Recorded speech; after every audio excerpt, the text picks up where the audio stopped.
দর্শক, সংসদ ভবনের সামনে এই মুহূর্তে আছেন সহকর্মী সম্রাট আনোয়ার। শপথ অনুষ্ঠানের আরো খবর জানতে সরাসরি যুক্ত হব তার সঙ্গে। সম্রাট আনোয়ার, আপনার কাছ থেকে একটু জানতে চাইবো, ইতিমধ্যেই যে শপথ গ্রহণ অনুষ্ঠান সেটি আমরা শেষ হতে দেখেছি।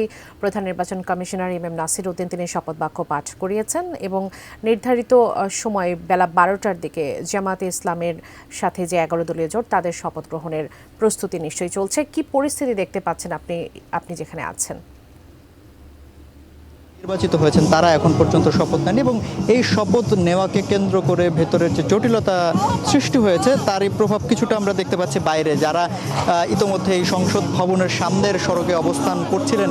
আপনারা জানেন বিভিন্ন সদস্য ইতোমধ্যে এখানে এসেছেন এবং তাদের যে সমর্থকরা তারা দেখছেন যে সামনে সংসদ ভবনের সামনের সড়কে তারা অবস্থান নিয়েছিলেন এবং তাদের মধ্যে কিছুটা আমরা তৎপরতা দেখতে পাচ্ছি যে তারাও কিছুটা সন্দিহান রয়েছে যে আসলে ভেতরে যে শপথ নিয়ে যে জটিলতাটার সৃষ্টি হয়েছে সেটার আসলে সমাধান কিভাবে হবে সে বিষয়টিকে তারা বারবার বলছিলেন। অনেকের সঙ্গে আমরা কথাও বলেছি এবং তারাও জানাচ্ছিলেন যে বিএনপি যারা সাংসদ হিসেবে নির্বাচিত হয়েছেন তারা যেহেতু শপথ নিয়ে ফেলেছেন, এখন জামাতের পক্ষ থেকে আসলে তাদের পরিকল্পনাটা কি হবে, স্ট্র্যাটেজি বা কি হতে পারে সে বিষয়টা বলেছেন। আর আরেকটি বিষয় জানিয়ে রাখি যে এই যে আজকের শপথ গ্রহণ, সেই শপথ গ্রহণকে কেন্দ্র করে আশপাশের যে নিরাপত্তা ব্যবস্থা সেটি যথাযথভাবে আমরা দেখেছিলাম সকালে এসেই যে খুবই তৎপর এখানে আইন শৃঙ্খলা বাহিনীর সদস্যরা, কিন্তু কিছুক্ষণ আগে আমরা দেখেছি যে একদম আমরা যে জায়গাটিতে আছি তার সামনেই এখানে সেনাবাহিনীর সদস্যরাও এখানে নতুন করে মোতায়েন হয়েছে। বেশ কয়েকটি সেনাবাহিনীর গাড়ি এখানে এসেছে এবং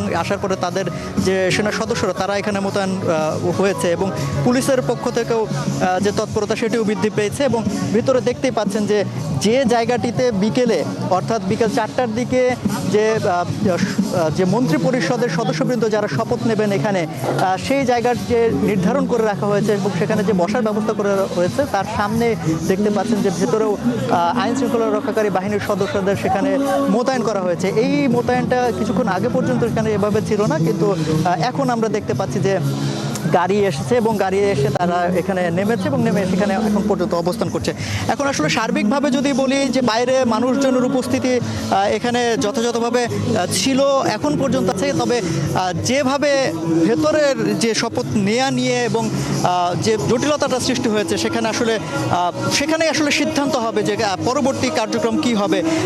বলা হচ্ছিল যে 11:30টার দিকে একটি মিটিং হবে বিএনপির, যারা সংসদ সদস্য হিসেবে শপথ নিয়েছেন তাদের একটা মিটিং হবে এবং সেটি শুরু হয়েছে কিছুক্ষণ আগে আমাদের আরেক সহকর্মী জানিয়েছেন। তো সেখান থেকে আসলে একটা সিদ্ধান্ত আসবে এবং মূল যে সিদ্ধান্তের বিষয়টা অর্থাৎ জামায়াতের যারা নির্বাচিত হয়েছেন তারা আসলে কি শপথ নেন কি নেবেন কি নেবেন না সেই বিষয়টির উপর আসলে অনেক কিছু নির্ভর করছে এবং সেই পরিকল্পনার পরে আসলে বোঝা যাবে যে এইখানকার সামগ্রিক পরিস্থিতি কি হবে এবং বিকেলের যে মন্ত্রী পরিষদের যারা সদস্য রয়েছে তাদের শপথটা আসলে কিভাবে হবে কিংবা কোন প্রক্রিয়া আগাবে এবং সেই বিষয়টি নিয়ে আসলে এখানে মানুষজন যারা উপস্থিত রয়েছেন এই সংসদ ভবনের সামনে তারাও বেশ সন্দিহান রয়েছে এবং তারাও অপেক্ষা করছেন। ফিরছি স্টুডিওতে।